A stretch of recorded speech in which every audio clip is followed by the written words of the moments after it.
It's a tough time to have grown up with the Steelers. Years of cock-teasing and being unable to beat New England have taken its toll. The organization is burning to the ground as the inmates are running the asylum. Everything I've been complaining about isn't just reality. It's even worse than I fathomed. The Steelers are imploding and there is only one thing I can count on. Yes, it's nothing but SeatGeek. I've been trying to enjoy nights out at the ballpark before the baseball season ended, and this app helped me to get great tickets at a bargain price. There's no drama involved. I look for games, they sort tickets from red to green on a 1 to 100 scale, I get a view from where I may be sitting, I buy the tickets securely, I scan myself into the stadium on the app. Simple, effective, hassle-free. I know it seems like I'm shilling, but I honestly wouldn't keep doing this if I didn't approve of the product. You may be skeptical, but let me help you out. Use the code word TREE in the link below and save $20 off of your first ticket purchase. I can only thank SeatGeek because this is going to be a long football year. I already have a headache. This week, on a very special episode of Days of Our Steelers, the fallout from the Chiefs game is so widespread that we had to split this segment from Sportsball and make it into its own video. The crusade against all things discipline begins with the underachieving linebacker Bud Dupree being chirped at by a fan wondering why he keeps performing magic and disappearing on the field.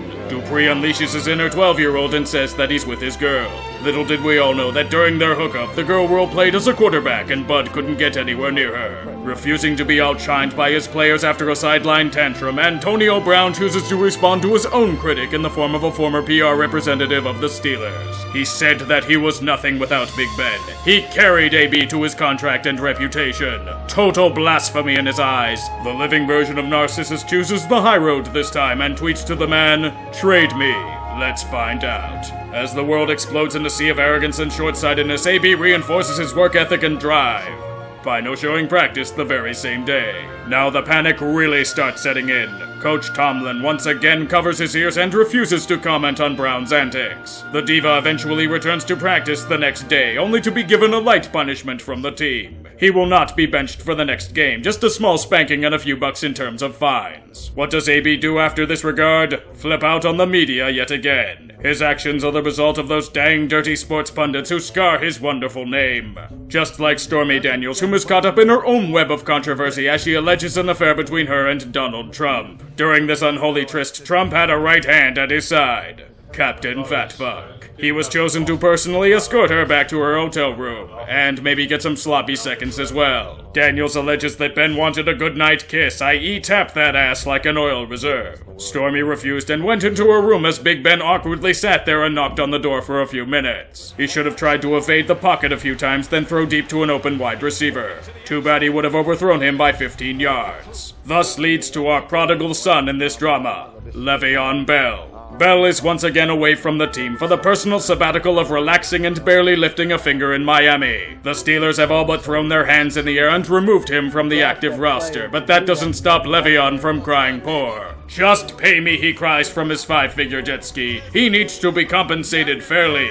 He says this as he has pissed away more money in the last few weeks than most of us will make in the next decade. This hasn't stopped Bell from his true passion in life: terrible rapping. Instead of dropping defenders with brilliant moves, he's dropping those sick beats and threw a party for his newest DP. Steelers fans cringe as most music fans cringe at his so-called music. The Steelers must have cringed too, as they are actively shopping Le'Veon for what will probably be a few terrible towels. Yes, even as Mike Tomlin sits and wonders where the fuck he went wrong, the three-ring circus has arrived in the Steel City. Steelers legend Hines Ward simply puts his hands over his face in disgust and realizes this isn't the team he retired from.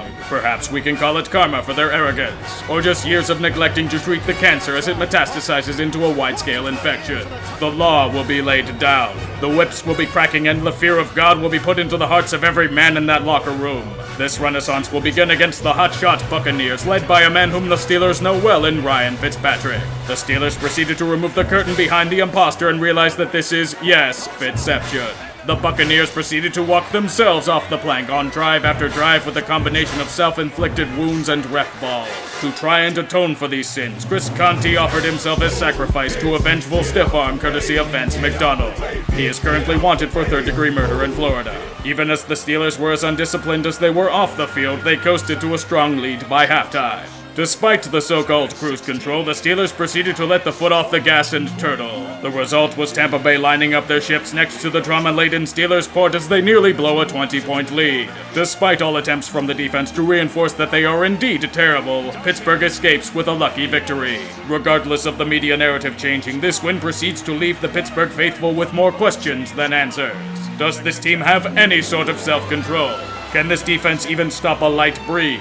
Will they be relying on Captain Fatfuck to bail them out of every situation? Or will he have to force passes to the diva so he can shut the hell up?